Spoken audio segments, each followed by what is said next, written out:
This video will erase your weakness. Weakness is not an enemy, it is a teacher. What we often call weakness is nothing but the shadow of our unlived strength. It is the unacknowledged truth within us, waiting to be seen. Many flee from it, trying to cover it with distractions, possessions, or false confidence. But the more we deny it, the more it pursues us in silence. The path to freedom begins not in escape, but in confrontation. To look directly at your weakness is to begin the transformation of your soul. What you fear most is often the key to your highest potential. The very thing that makes you tremble holds the seed of your power. Do not believe that you must be flawless to be worthy. True power is born from struggle, from scars that have been integrated, not hidden. Strength does not arise from pretending to be invincible. It arises from the courage to meet your fragility and carry it with dignity. When you embrace your weakness, you dismantle the chains that bind you. You no longer live as a prisoner of self-doubt, but as a creator of meaning. Every weakness, once faced, dissolves into knowledge, resilience, and inner fire. This is how weakness is erased, not by denying it, but by transmuting it into strength. Your journey begins the moment you dare to turn inward and listen. Within you lies a reservoir of strength, deeper than any fear, greater than any shadow. Step into it, and you will discover that weakness was never truly yours. It was only the veil covering your hidden greatness. Weakness is not an enemy, but a teacher guiding you toward growth. It is easy to despise what you consider fragile within yourself. It is tempting to curse the trembling voice, the anxious thought, the moment you feel small before the vastness of life. Yet weakness does not appear to destroy you. It appears to reveal you. Every human soul carries fractures, places where the armor is thin and the light can enter. To call these moments of fragility an enemy is to misunderstand their nature. They are not here to strike you down, but to show you the places where your soul longs for expansion. When you first encounter your weakness, it feels humiliating. Perhaps it appears in failure, in rejection, in the shattering of a dream, or in the silence when your words cannot rise. You stand before yourself and see not the hero you hope to be, but the trembling figure who is uncertain, doubting, and vulnerable. And in that moment, you are tempted to turn away, to bury the experience, to hide the truth from others and from yourself. Yet by doing so, you prolong your captivity. You become a fugitive, forever fleeing from the parts of you that are most honest. To look at weakness directly is a revolutionary act. It is like holding a mirror to your soul and refusing to look away, no matter how uncomfortable the reflection may be. In that reflection, you discover not a curse, but a message. The wound says here is the place where you must grow. Here is the unfinished part of your being waiting to be shaped by courage and patience. What you call weakness is often the threshold to a deeper form of strength that lies dormant within you, just beyond the boundary of your comfort. Every weakness has a voice. The fear of speaking might be telling you to claim your truth. The hesitation to act might be teaching you the value of preparation and depth. The tendency to depend too much on others may be guiding you toward the discovery of your own inner resources. If you dismiss these weaknesses as enemies, you silence the wisdom they carry. But if you treat them as teachers, you begin to see their lessons unfold in the fabric of your life. Growth is not born in the moments of triumph. It is born in the confrontation with limitation. Imagine a seed lying in the soil. Its weakness is its fragility, its inability to resist the weight of the earth pressing down on it. And yet, because of that fragility, it pushes upward. It must break itself open to grow. If it remains strong and untouched, it would stay a seed forever, hidden in the ground, never reaching the light. Your own soul is much the same. The soil of weakness presses on you not to bury you, but to force you to awaken, to expand, to break open into life. To embrace weakness as a teacher requires humility. Humility is not humiliation. It is the wisdom to accept that you are a being in progress, that you are not finished, that the cracks in your being are the very places where new light can enter. Without humility, weakness becomes unbearable, for pride despises the imperfect. But with humility, weakness becomes a guide, showing you where your pride must soften, where your walls must fall, and where your soul must grow roots. There is a hidden paradox in weakness. The more you run from it, the more power it has over you. The more you face it, the less it controls you. Those who deny their weaknesses live in constant fear of exposure. They build elaborate masks to hide their fragility, but these masks grow heavy and eventually suffocate them. Those who acknowledge their weakness, on the other hand, walk with greater freedom. They no longer fear being seen, for they have already seen themselves. And in seeing themselves, they gain a quiet power that cannot be taken away. Weakness reveals the shared humanity in all of us. No one escapes it. Even those who appear strong, confident, and unshakable carry private fractures. To recognize your weakness is to recognize your connection to others, to know that you are not alone in your struggle. It breeds compassion, both for yourself and for those around you. When you accept weakness as a teacher, you learn to see others with softer eyes. You understand that behind every mask of strength, there lies a human being wrestling with their own invisible shadows. The journey of growth is not a straight ascent, it is a spiral, and weakness is the recurring reminder that there is always more to learn, more to refine, more to integrate. Each time you meet it, you are offered another opportunity to deepen your understanding of yourself. Perhaps you thought you had conquered fear, only to discover it again in a new form. Perhaps you believed you had overcome doubt, but it whispers again when the stakes are higher. These returns are not failures, they are invitations. They tell you that growth is not a single victory, but a lifelong dialogue with your evolving soul. Weakness is also the birthplace of creativity. When you feel incomplete, you seek to create. When you feel fragile, you search for meaning. Many of the greatest works of art, philosophy, and discovery are born from the ache of weakness. The artist paints because words fail. The thinker writes because silence oppresses. The seeker journeys because comfort feels empty. Out of weakness emerges the desire to transcend. If you erase your weakness, you erase the very source of your longing to become more than you are. To accept it as a teacher is to recognize that your fragility is the spark that drives your transformation. There is an ancient wisdom in turning toward what frightens you. The shadow you avoid contains the very treasure you seek. The weakness you despise hides the seed of the strength you long for. By entering the cave of your own fear, you discover the hidden fire that lights the way. This is why weakness is not an enemy. It is a teacher disguised in discomfort, urging you to step beyond the familiar and into the unknown territory of your true potential. When you listen to the voice of your weakness,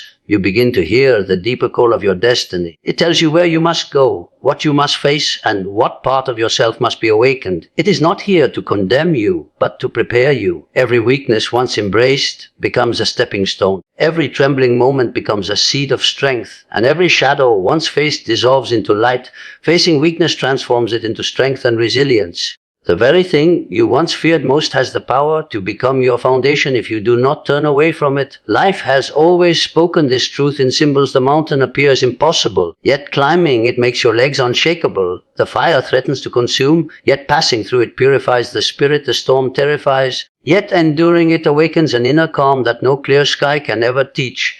What you resist will grow heavier, but what you face will dissolve into power. Many try to escape weakness by pretending it does not exist. They wrap themselves in masks of confidence, in distractions of work, in shallow victories, meant to convince themselves they are untouchable. But these illusions eventually crack when life confronts them with loss, with failure, with rejection. Their mask shatters, and beneath it lies the same fragile soul they once refused to face. In that moment, they are unprepared, for they have denied the very training ground that could have made them strong. True resilience is not the absence of weakness. It is the transformation of weakness into wisdom, courage, and endurance. The alchemy of the soul always begins in the dark. When you face your weakness, you are entering the raw, unpolished territory of your being. It is uncomfortable, and it is often painful, but it is in this crucible that strength is forged. The fear you face today becomes the courage you carry tomorrow. The failure you endure today becomes the insight that guides you tomorrow. The doubt you struggle with today becomes the faith that sustains you tomorrow. Resilience is not granted as a gift.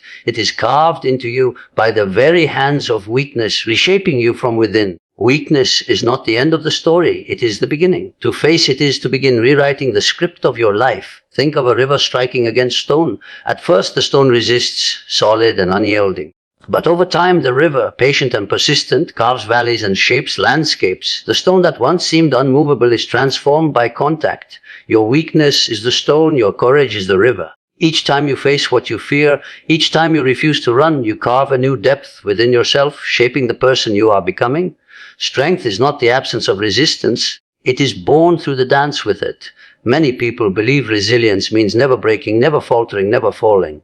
But this is a misunderstanding. Resilience means you can break and yet rebuild yourself stronger. It means you can fall and still rise again. The one who never faces weakness never learns this art. But the one who confronts it discovers a secret. Every fall is a lesson, every scar is a map, and every weakness is a doorway to greater capacity. When you embrace this process, you no longer fear being broken, for you know that you are capable of mending, and that in the mending you grow more powerful than before. There is a sacred fire hidden inside weakness. When you approach it with fear, it burns you. When you approach it with courage, it warms you, strengthens you, and reshapes you. Facing weakness is choosing to step into this fire willingly. It may strip you of illusions, it may melt away your false securities, but what remains is real, unshakable, and resilient. Those who avoid the fire never know what they are made of. Those who walk through it emerge with a strength that no external force can take away. To face weakness is also to embrace vulnerability, and vulnerability is not a defect, it is the birthplace of resilience. Only the vulnerable can grow. Only the one who admits fear can discover courage. Only the one who admits limitation can discover endurance. Vulnerability opens the door to transformation because it strips away the pride that keeps us stuck in stagnation. When you stand exposed before your weakness, you are no longer pretending, you are authentic. And from this authenticity, a strength emerges that is not borrowed from masks or appearances, but born from the truth of who you are. The transformation of weakness into strength is not sudden. It is a slow unfolding like dawn breaking across a dark sky. At first it feels as if nothing is changing, as if the darkness is endless. But then almost imperceptibly, light begins to appear. A small victory, a moment of courage, a decision not to run away. These are the first rays of strength. Over time they grow brighter. The more often you face weakness, the more often you discover that it loses its grip. What once paralyzed you now strengthens you. What once silenced you now teaches you to speak. What once defeated you now trains you to endure. Resilience does not mean you never suffer again. It means you no longer see suffering as the end. You see it as part of the path, part of the teaching, part of the alchemy that shapes you. When you face your weakness, you begin to see that suffering is not meaningless, it is transformative. The pain you once cursed becomes the weight that strengthens your spirit like a muscle trained under resistance. And just as the muscle becomes stronger the more it is tested, so too does the soul become unbreakable the more it embraces its own weakness. Facing weakness is also the foundation of true confidence. Confidence is not built by pretending to be strong, it is built by surviving your own fragility. When you face weakness and transform it, you carry with you the memory of every battle you endured, every fear you overcame, every doubt you dissolved. This memory becomes an inner fortress. You do not need to convince others of your strength, for you have lived it. You do not need to hide your fragility, for you have faced it. Confidence is the quiet knowing that you can endure whatever comes, not because you are flawless, but because you have faced the parts of yourself that once threatened to undo you. The greatest gift of facing weakness is that it reveals your resilience not as something borrowed from the outside, but as something already alive within you. You realize that strength was never something you had to acquire from others. It was something waiting to be awakened inside you. The weakness you once feared was only the shadow that pointed to where your hidden power was sleeping. By facing it, you awaken that power, and it becomes part of you forever. True power comes from scars embraced, not from illusions of perfection. The world often whispers that you must appear flawless to be strong, that strength is found in never stumbling, never failing, never showing the marks of struggle. But this is a deception. The image of perfection is fragile like glass. It shines on the surface, but it shatters at the slightest pressure. Real strength is forged not in the absence of wounds, but in their presence, in the way you carry them, in the way you transform them into symbols of endurance and meaning. A scar is not proof of defeat, it is proof that you endured what once threatened to break you. When you try to live as if untouched, as if you have never fallen, you cut yourself off from the deepest layers of your own humanity. You build a mask, a polished surface that hides the cracks beneath. But this mask costs you dearly, for it denies you the wisdom that comes only from wounds. Perfection is sterile, lifeless, incapable of growth. Scars, however, are alive. They tell the story of your battles, your losses, your resilience. They remind you that you are not invulnerable, but that you are unbreakable in a different way, the way of one who has fallen and risen, who has walked through fire and carried its lessons. Every scar is a symbol of transformation. It says, here I was broken, and here I was healed, here I lost, and here I learned, here I suffered, and here I became more than I was before. To hide your scars is to erase your own map of becoming. To embrace them is to accept that your power lies not in appearing untouched, but in being deeply touched by life and yet continuing to walk forward. The soul is not strengthened by avoidance of pain, but by its integration. Every scar you accept becomes a thread in the tapestry of your strength, a reminder of what you have endured and a testament to what you are capable of facing again. Illusions of perfection isolate you. They demand constant performance, a desperate effort to maintain the image of someone without flaws. But this performance is exhausting and it keeps you separated from others. You fear letting them see who you really are, fearing they might judge or reject the cracks in your armor. Yet when you allow yourself to be seen with your scars, you discover a deeper form of connection. Others recognize themselves in your wounds, for they too have struggled, they too have fallen, they too have been scarred, and in this recognition true kinship is born. It is not perfection that binds us together, but shared vulnerability, shared struggle, shared endurance. The illusion of perfection breeds fear, while scars embraced cultivate courage. When you cling to the image of flawlessness, you live in terror of exposure. Every mistake, every failure, every weakness threatens to tear down the facade, but when you embrace your scars, you have nothing to hide. You stand openly as one who has known pain and survived it. And in that openness, you discover freedom. You are no longer trapped by the need to appear invincible, for you have learned that true invincibility lies not in never being harmed, but in never being defeated by harm. The paradox of scars is that what once wounded you becomes the source of your strength. The memory of suffering becomes the foundation of resilience. Consider the tree struck by lightning. Its bark is charred, its trunk split, yet it continues to grow. The scar becomes part of its shape, part of its beauty, part of its testament to survival. You are no different. The scars you carry, whether on your body, your mind, or your heart, are not blemishes to be erased, but signs of life, signs of courage, signs that you have endured what many cannot see. They are the visible traces of your inner transformation. The pursuit of perfection is a denial of reality. Life does not move in straight lines. It does not unfold without disruption. It is full of ruptures, collapses, trials, and storms. To pretend otherwise is to live outside of truth, and no power can be born in falsehood. True power requires contact with reality, even when it is painful, especially when it is painful. Scars are reality made visible. They are the record of your confrontation with life in its rawest form. To embrace them is to embrace truth, and from truth, real power flows. Strength is not found in pretending you were never weak. It is found in remembering that you were weak and choosing to rise anyway. Each scar carries this memory. It is a quiet voice reminding you of what you once survived. When you doubt yourself, when you fear that you cannot endure what lies ahead, your scars stand as witnesses. They say you have been here before. You have faced the night, and you have seen the dawn. You have been broken, and you have healed.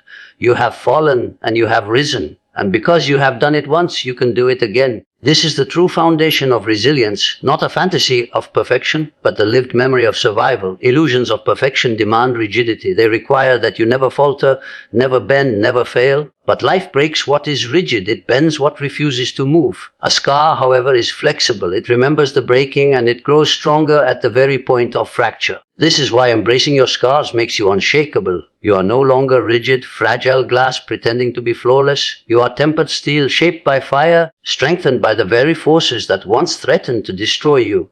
The greatest leaders, the greatest creators, the greatest seekers of truth have always carried scars. They did not rise because they were flawless. They rose because they embraced their flaws and turned them into wisdom. Their struggles gave them depth. Their failures gave them humility. And their scars gave them credibility. People do not follow those who appear perfect, for perfection is unrelatable and cold. They follow those who have walked through fire and survived, those who show that it is possible to endure and to rise. In this way, your scars do not only make you strong, they make you an example for others, a beacon of possibility, a reminder that power is born in imperfection, not in its denial. To carry your scars with dignity is to live in truth, to walk without fear, to embody the paradox that your greatest weaknesses can become your greatest strengths. You do not need to erase them. You need only to see them for what they are, the sacred marks of your becoming. Weakness dissolves when it is integrated, not denied.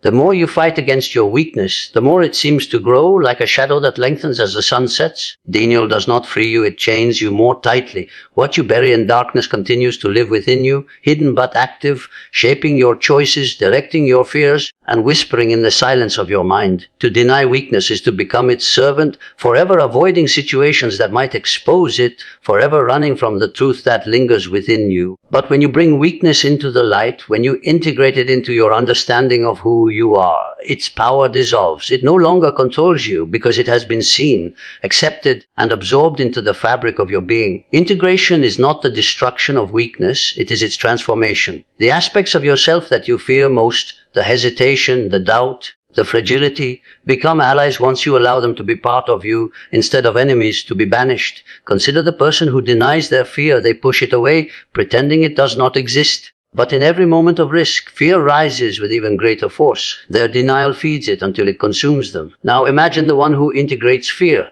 They say, yes, I am afraid, and that is part of me. But fear is not my master. It is my signal that I am standing at the edge of something that matters. By acknowledging it, they reclaim their power. The fear is still present, but it no longer dictates their life. The same is true of every weakness. What you deny becomes a shadow that rules you in secret. What you integrate becomes part of your wholeness. The man who denies his sensitivity hardens his heart, but the hardness fractures him from within. The one who integrates his sensitivity discovers calm compassion, empathy, and a deeper connection to others. The woman who denies her uncertainty becomes rigid, pretending to know what she does not, but the rigidity breaks under pressure. The one who integrates her uncertainty becomes curious, open, willing to learn, and she grows wiser than those who claim certainty. Weakness, once denied, is destructive. Once integrated, it becomes a source of strength. Life itself moves toward integration. The psyche, the soul, seeks wholeness. Every weakness you encounter is an invitation to expand your understanding of yourself, to gather the parts you once rejected and bring them home. To be whole does not mean to be perfect. It means to embrace the fullness of who you are, light and shadow alike. To deny your weakness is to cut off a part of yourself and live in fragmentation. To integrate it is to restore your being to its completeness. In this completeness there is harmony, and in harmony, weakness loses its destructive power. Denial breeds illusion. It convinces you that you are strong when you are not, that you are confident when you are uncertain, that you are invincible when you are fragile. But life will always shatter illusions. At the first test, they crumble, leaving you unprepared. Integration, however, breeds resilience. It tells you the truth. I am both strong and weak, both courageous and afraid, both capable and vulnerable. With this truth, you no longer fear being exposed, for you have nothing to hide. You walk into challenges knowing your limits, and in knowing them, you learn how to expand them. Weakness, once integrated, no longer undermines you. It guides you toward growth. To integrate weakness requires courage, for it demands that you turn inward and face what you most wish to avoid. The temptation is always to run, to distract yourself, to build layers of defense. But integration begins when you sit with your weakness, when you allow yourself to feel it fully without judgment. You observe your fear, your doubt, your fragility, and instead of condemning them, you ask, what are you here to teach me? This question opens the door to transformation. Weakness ceases to be an intruder and becomes a messenger, pointing to the places in your soul that require attention, care, and growth. Integration is not surrender, it is mastery. You do not give your life over to weakness by accepting it. Instead, you claim ownership of it, saying, this too is me, and because it is me, I can work with it, shape it, and use it to deepen my strength. The musician who integrates his mistakes in practice learns to improvise and becomes a master of expression. The warrior who integrates his fear of loss becomes more disciplined, more alert, more prepared. The thinker who integrates his ignorance becomes endlessly curious and expands his wisdom beyond the proud certainty of others. Weakness, once denied, enslaves. Once integrated, it empowers. Every weakness carries energy. When you deny it, that energy works against you. It shows up as anxiety, as avoidance, as self-sabotage. But when you integrate it, that same energy becomes fuel for transformation. Anger denied festers into bitterness, but anger integrated becomes the power to set boundaries and pursue justice. Insecurity denied becomes arrogance, but insecurity integrated becomes humility and openness. Sadness denied hardens into numbness, but sadness integrated becomes empathy and depth of soul. Every weakness, when brought into the whole of your being, reveals its hidden gift. Integration is also the path to inner peace. Denial creates conflict within you. One part of you fights against another. One voice silences the other. One mask hides what lies beneath. This internal war drains your spirit and divides your attention. But when you integrate weakness, the conflict ends. You are no longer at war with yourself. You no longer need to silence parts of your soul. Instead, you live in harmony with your own complexity. Weakness does not disappear, but its sharp edges soften, its weight lightens, its threat dissolves. You are not perfect, but you are whole, and in wholeness there is peace. The most profound transformations occur when you stop trying to erase parts of yourself and begin to integrate them. Denial is a path of fragmentation, but integration is a path of wholeness. To carry your weakness openly is not to be less, it is to be more, for you are no longer pretending, no longer hiding, no longer divided. You are complete, and in that completeness, weakness no longer diminishes you. It dissolves into the larger truth of who you are, becoming another thread in the fabric of your strength.